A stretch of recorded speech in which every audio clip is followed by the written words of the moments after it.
Короче, с одной стороны только прибиты доски. С одного конца.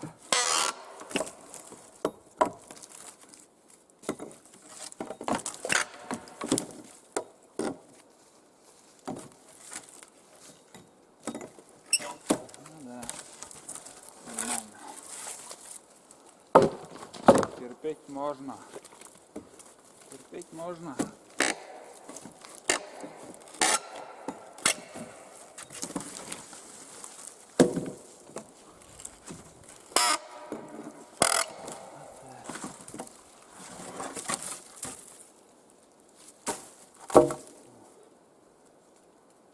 Это у нас негодная.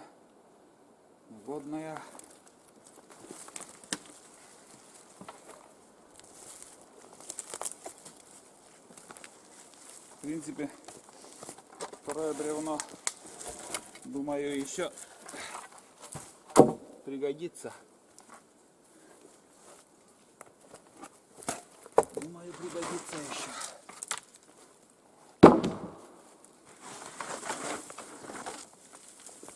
Рубероид тоже какой-то.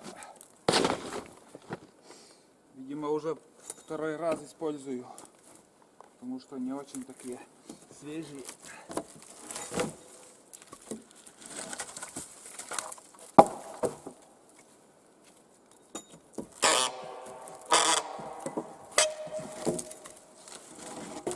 Эти доски самодельные все. Сам пилил. Все. Ой, чистый материал делал. Ой, блин.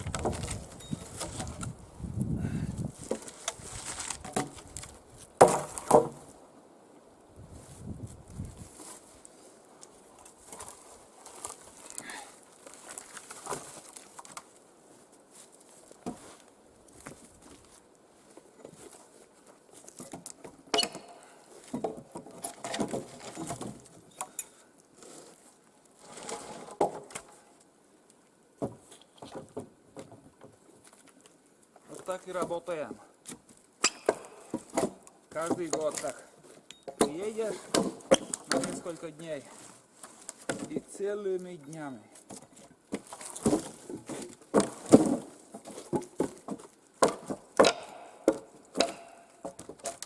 Даже и на часы не смотрел, сколько времени сейчас. Ну, не темнеет сейчас у нас. Можешь чуть ночкой работать.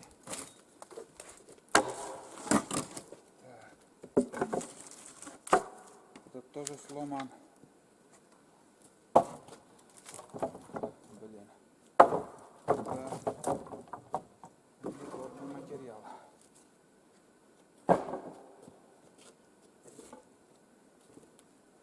Две доски сломано. Бревно нормально. Еще стойку одну надо. Так, стойку одну и одно бревно длинное. Два материала. Так. Вот отсюда стойка тоже.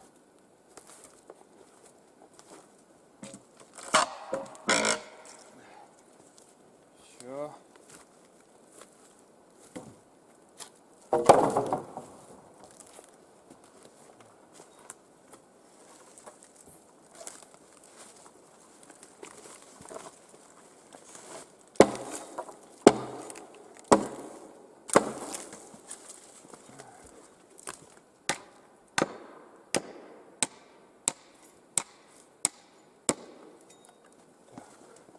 В принципе, гвоздидер нам и не нужен. Без гвоздидера обойдемся.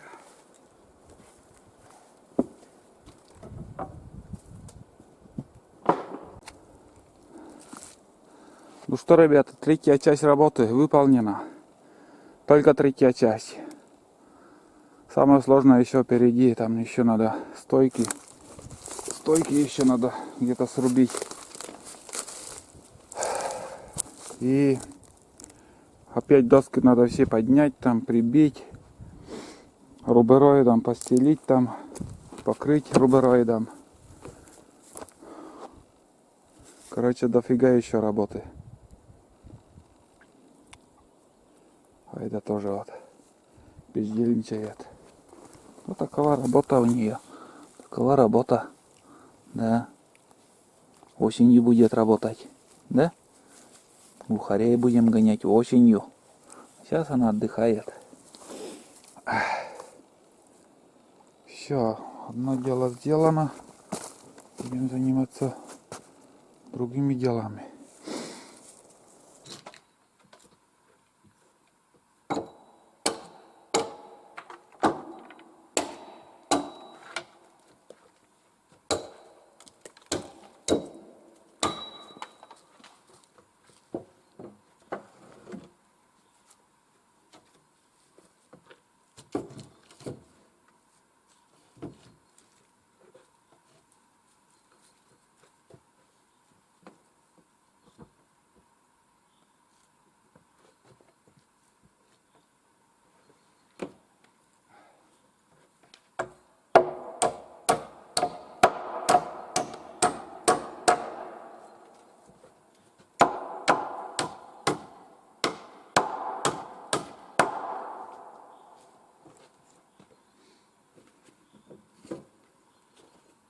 Короче, ребята, вот так я и работаю.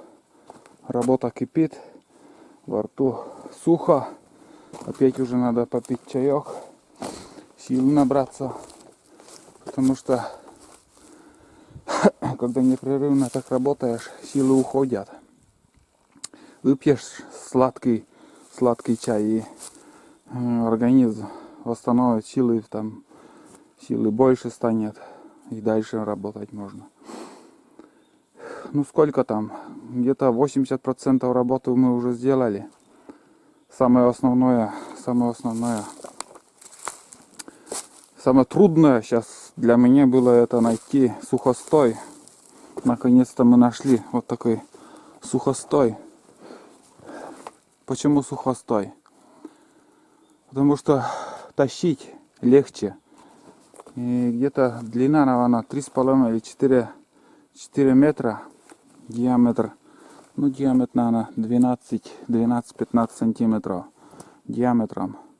Если сырое дерево, свежее дерево, замучаешься издали тащить. Я так уже там вглубь леса заходил, там оттуда спилил, сухостой свалил, в общем, и приволок на себе.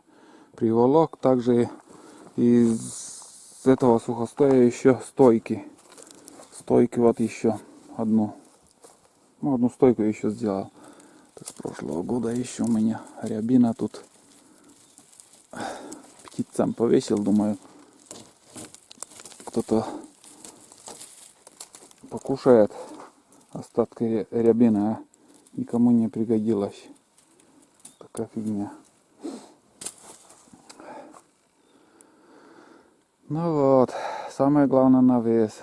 Потому что если дождь будет, если будем что-то делать, хотя бы еду готовить или же еще что-то, чтобы уже был навес. Ну, конечно, ничего ровности тут нету, но все равно немножко шатается, но это уже на зиму надо уже как-то сделать еще дополнительно стойки там поперек как-то прибить, или я не знаю как. Что-то придумаю, потому что если так я оставлю на зиму и не получится приехать в следующую зиму, то опять убежит этот навес. Так что уже ошибки, чтобы не повторять, надо на ошибках учатся, как говорится, и уже в будущем будем знать все слабинки, от чего что, как получается, не в мою пользу. Вот так. Главное сегодня крышу еще постелю. Доски, что есть, доски прибью и постелю крышу рубероидом. И на этом, наверное, уже работу буду заканчивать, потому что я начинаю уставать за целый день также с 3 часов. И непрерывная работа, это тоже организм должен отдыхать. Одно бревно, длинное бревно еще пригодилось, она крепкая, а этот сломался. Это пойдет на дрова. И эта стойка тоже на дрова спилю. И посередке это еще у меня была стойка тут. Да. Ну это я поставлю еще эту стойку чуть позже. В общем, дальше, наверное, комментировать пока не буду. Надо работать. Здесь сперва я зайду чай попью, потом уже докончу эту работу. В одиночку, конечно, намного дольше работы. Работы больше физически. И время уходит в вагон вообще. Вот такая будка для собаки сегодня у меня получилась. Все планы поменялось одним мигом. Короче, я хотел сегодня будку для собаки, для Тулана, для этого бездельника сделать. Вторую вот такую будку. Ему пофиг. Тула! Ну ты даешь. Опять спит. Тулан, подъем? Глазами хлопает, блин. Бездельник. Ай-яй-яй. Ну, помощник, блин. Тула. Тулан. Вот так. Короче, будку отложили на следующий раз. Потому что завтра другие планы у меня. Другие планы. Очень много еще дел надо сделать. А будку, наверное, на осень придется оставить. Или можно, в принципе, без будки обойтись пока. Айда вот лежит. Если дождь будет, сюда зайдет. А Тулан пусть там будет пока. Ничего страшного. Это когда я за рябчиком иду, там надо вот на привязь собак оставлять. А так, это уже не молодая, она не так хулиганит, не бегает туда-сюда. Тулана это, если его отпустишь, он будет мешаться и может на стол залезть или еще что-то украсть. Все время надо на чеку быть. Тула! Опять спит. Угу. Ну вот, в общем, работаем, ребята. Дальше сейчас отдохнем и дальше заканчивать надо уже с этим делом. Основной каркас собран, это уже ерунда. Жалко, что вот две доски, наверное, у меня сломаны и чуть-чуть не хватит. Ну посмотрим, что получится. Ну что, ребята, настал первый вечер. Сейчас уже будем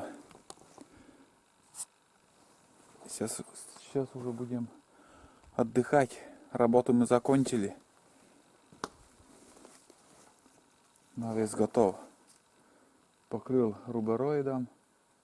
Доски неровные, конечно, но на первое время пойдет. Пару лет-то выдержит точно. Остается еще только прикрепить там, ну, усилить стойки и все дела. Вот такие пироги. Целый день у меня горел костер.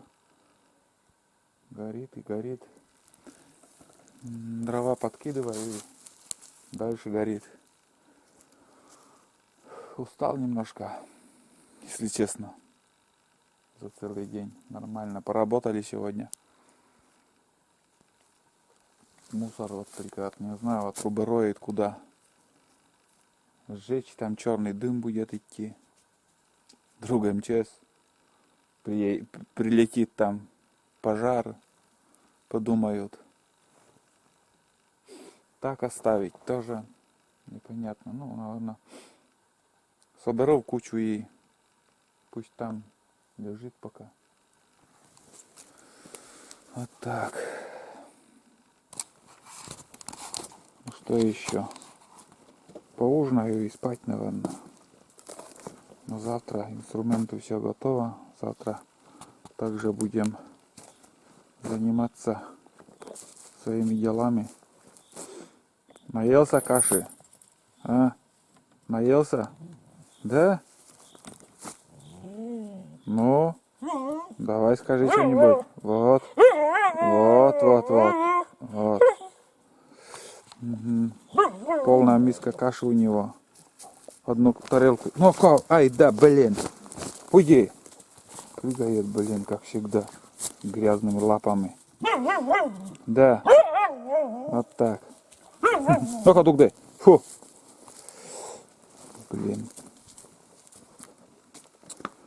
И что еще? Пока не забыл. Еще вот, кто смотрит мой канал из Сыктывкара, зрители, телезрители. Вот у меня обычный амбар. Тут такого особого ничего нету. Ну, на пару ночевок я еду оставляю и больше ничего. Ничего такого ценного у меня здесь нету. Амбар покрыт обычным рубероидом. Ну, слой доски, рубероид и вот так еще. Несколько досок прибил и все, чтобы рубероид не улетело. И кто смотрит, повторяюсь, из Сыктывкара мой канал, кто смотрит, может знает, где продают БУ Ондулин. Сам Ондулин, конечно, можно купить, но он 500 рублей стоит. А, скажем, если в городе где-то можно достать БУ, ну вот, есть ведь люди, которые, скажем, богатые, бесятся там, Ондулином закроют и через год уже передумали что-то, Ондулин разобрали и чем-то еще покруче материалом, кровлей покрывают крышу. И вот такие БУ Ондулины, если продают, напишите мне за полцены, где можно достать. Мне вот 8 штук здесь надо. 8 штук. И если будет возможность, я еще больше, конечно, прикуплю. Там сюда 8 штук. На баню там тоже примерно 8 штук. Вот здесь навес. Сюда тоже надо уже, ну, считай, штук 30-то понадобится. В всяком случае. И крыша, сама крыша у меня, в принципе, рубероидом. Кто вот передал мне эти промысловые участки. Старая изба у него была. И старую избу я разобрал. Ну, как разобрал. Избу вообще не трогал. Крышу разобрал там. И из этой крыши я взял шифер. Ну, там уже, конечно, битые шифера. Ну, я покрыл также рубероидом и этими шиферами закрыл крышу. Вроде еще не капает нигде. Шифер не хватило, вот конец с одной стороны, с другой стороны крыши, там обычная доска, и вот там, наверное, где-то уже в прошлом году прокапало-то. Вот и ради этого я и привез рубероид, чтобы эти доски снять и рубероидом покрыть. И новые доски еще надо спилить. А был бы Ондулин, скажем, подешевле, если есть возможность где-то в городе купить. Просто я не знаю, где-то БУ Ондулины продают или нет в Сыктывкаре. Должны продавать, в принципе. Может и нет. А профнастил там тоже, он, думаю, некачественно, он все равно гниет, ржавеет. Там крашеное может еще подольше продержаться, а оцинкованные листы. Ну вот сейчас тоже знакомый там баню в прошлом году он покрыл и уже говорит, у меня ржавеет, а он целый год после покупки он держал, ну, в пачке там этот профнастил. И, короче, там между этими листами там смазки, видимо, практически не было. И из-за того, что вместе они в пачке лежали, там, ну, ржавчина пошла. А ондулин, я думаю, лучше профнастила, и лет 20 он продержится. Если будет капать, конечно, будем принимать меры, там придется купить и подороже, может. А если будет возможность, я куплю БУ. Ну, там незначительные дырки, может, будут. Незначительные дырки от гвоздей. Ну, конечно, там если лопаные, а это 100% не буду брать. А обычные там дырка от гвоздей или еще какая-то царапина. Для амбара это нормально. Но здесь у меня два слоя рубероид, два слоя. Позапрошлом году, наверное, я покрывал амбар. И он держаться еще будет. Ну и в будущем году, наверное, тоже может еще один слой. Если он длинный не будет, еще один слой добавлю. И все нормально. Особо там... Да ничего там нету, пустой амбар. Пустой амбар.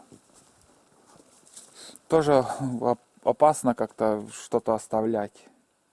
Есть ведь такие люди, которые ломают там, блядь, замки и воруют. Чужое трогают. Раньше законы, конечно, охотничьи законы жесткие были. За такие воровства наказывали жестко.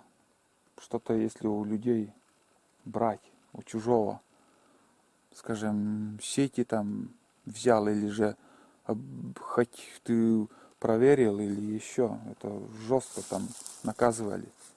Сейчас, конечно, за такое наказание кто накажет, тоже накажут. А там уже в те времена наказывали друг друга, и за это, ну, я не знаю, что было, но жестко наказывали там. У нас история такая тоже была. У одного рыбака все время и там морда была, или ветель, как там. И все время, говорит, там рыбы нету. Видно, что кто-то проверяет. И его, короче, ждали, этого, кто крал. И ждали, и он пришел, проверил, и там попался щука, одна или две штуки, не помню уже, дед мне рассказывал. И заставили эту щуку до последней косточки сожрать. Если, говорит, не съешь, ну, под дулом ствола, короче, его приказали сожрать эту щуку. И скажи спасибо, еще в ответ ему сказали, скажи спасибо, что не попался окунь. Я не знаю, почему так. Вот, у щуки вроде и зубов много, и костей также. Ну, видимо, окунь еще жестче. Вот. Ну и еще наказание там, что мне дед рассказывал, там за воровство, так тоже если на чужую территорию там в лесу кто-то войдет там или что-то сворует там, поймают там в летнее время там через одежду, короче, руки вот так вытягиваешь и через одежду, через рукава там шест, ну как его, шест надевали, или я не знаю, как там, как же по-русски-то сказать-то. И этим шестом, ну, скажем, 4-метровый шест, вот руки так вытянутые, и 4-метровый шест, и по лесу надо было добраться до дому. Да там много историй, у меня дед очень много историй. Это не придуманная история, это все это было раньше. Говорю, там самосуды очень много было. А сейчас модно показывает там в интернете очень много. Я насмотрелся уже вот. Ну, щеки там берут, там проверяют. Это дикость какая-то. Это нельзя трогать у чужих. Меня дед учил вообще не дотрагиваться. У меня один раз тоже блеснил там на спиннинг. Рыбу ловил. И, короче, зацепилась вот. Вот зацепилась блесна. Чик, и, блин, зацепилась за сетку. Я дернул, и у меня леска порвалась. А вижу, там сетка стоит и лодка на берегу. Конечно, я мог тоже лодку взять, выйти и взять эту блесну. Но не в моих правилах, блин, как-то... Ну, ты выйдешь там, ну, под какого человека ты попадешь. Могут выстрелить, это без проблем. И, короче, я эту блесну оставил. И в следующий раз встретил я, короче, этого рыбака, у кого сетка была. Говорит, я сетку проверяю, и что за рыба, говорит, попалась мне? А у меня блесна крупная, на щуку была, я не знаю, ну, старенькая блесна. И что за рыба, говорит, попалась? И это, говорю, моя рыба.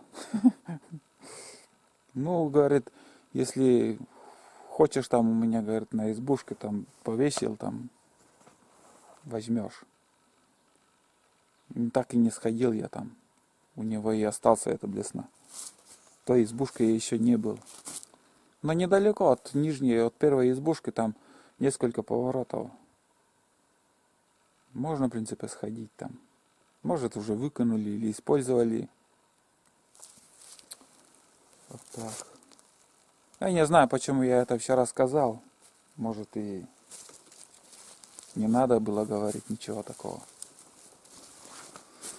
Просто я эту тему открыл, что у чужого нельзя трогать. Могут прийти, но у нас, в принципе, сейчас как? Да в прошлом году еще вот на Нившере там амбары открывали там. У всех, вот у нас, где избушка, там и амбар стоит.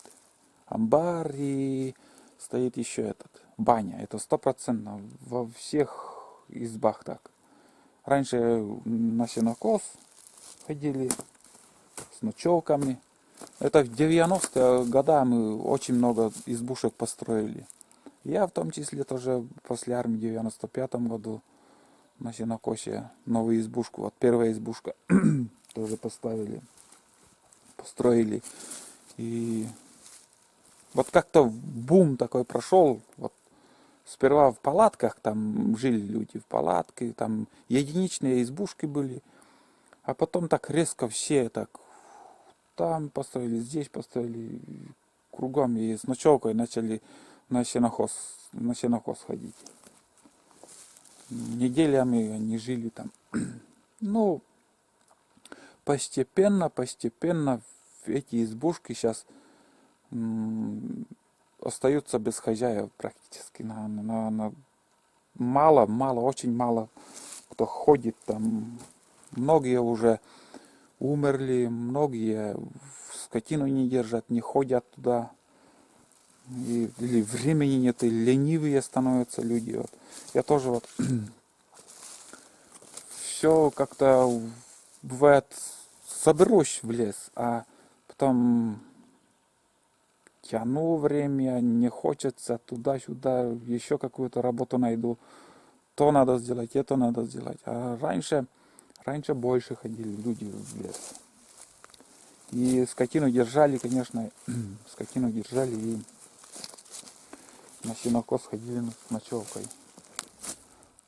Раньше у нас тоже избушка вообще не было. А потом у матери там брат был, И он с ночевкой тоже, с ночевкой под елками он ночевал даже. Там вон, как же он называется? Вон. У нас ну, вот из такого материала шили там такая, как палатка. И называли мы воном. Вон. По-русски вон. Как будто отправляют куда-то тебя вон отсюда. А по-нашему, по коме вон, это уже как палатка. И под елками ночевали. И первая избушка у нас. Потом я еще пацаном был, до армии. Дед, короче, решил, вот у нас был такой, ну, не амбар, а вот как холодильник. Как же это называлось? Такая тоже постройка. И туда закидывали весной снег, ледник делали. Ледник, правильно. И ледник делали вот в таком, в этом, как его, в такой постройке. 3 на 3, вот скажем, некоторых 2 на 2 было, не такие высокие. Сейчас я это все обманул. Не ледник этот был, первая избушка, а амбар возле дома. И они разобрали амбар старый, и лесопун был, проблемы с тракторами не было. Короче, разобрали, нашит взяли этот пучок и на сенокос. Отвезли, там поставили, и 3 на 3 была избушка. Жили вот первоначально мы сперва в палатке, потом в маленькой избушке. А после армии, я в армии был, все время мечтал я побольше избушку поставить. И приехал сразу, думаю, через год я уже построил там новую избушку. Вот так. И проблем в те года с постройками избушек, конечно, не было. Это сейчас вообще жестко все. Сейчас уже все не построишь ничего. Сейчас ничего нельзя. Все надо, за все надо платить. И думал, вот сейчас вот такой тоже слухи были, что придется там избушки будут с лесхоз разбирать. Все, думаю, беда будет скольким охотникам. Но вроде как все это отменили. Что уже избушки стоят, какие избушки стоят. И зачем их трогать, эти избушки? Но вот кому он мешает? Старая избушка уже. Многие, может, будут ночевать, или обычно их те же лесники, или еще какие, кто в поход идет, там, кто на охоте, кто еще где. Сколько им даст тепла. Избушек много. Их трогать не надо, конечно. А новые избушки сейчас уже не построишь. Сейчас уже надо за все разрешение просить. Бумажного волокита. Вот так. Ну что еще добавить? Я не знаю. Спрашивайте в комментариях, о чем хотели бы узнать. Если что, могу ответить на некоторые вопросы. Лишнее болтать тоже, конечно, не буду. В меру буду рассказывать и показывать.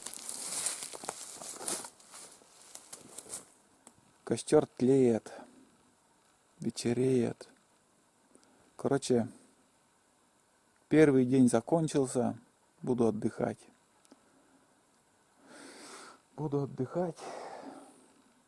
Разденусь, попью чай, еще что-нибудь покушаю и спать. Надо отдыхать. Закинул еще дрова. Вроде избушка уже теплая, но от пола еще холод так идет. Да, тлеет тоже. Ну, закинул там 4 полена. Пусть тлеет. Короче, все, ребята, до завтра. Я не знаю, что нас ожидает завтра. Завтра придет день, посмотрим, что будем делать. Что-то, может, поснимаем, о чем-нибудь, может, поговорим. Посмотрим. В общем, я отдыхать.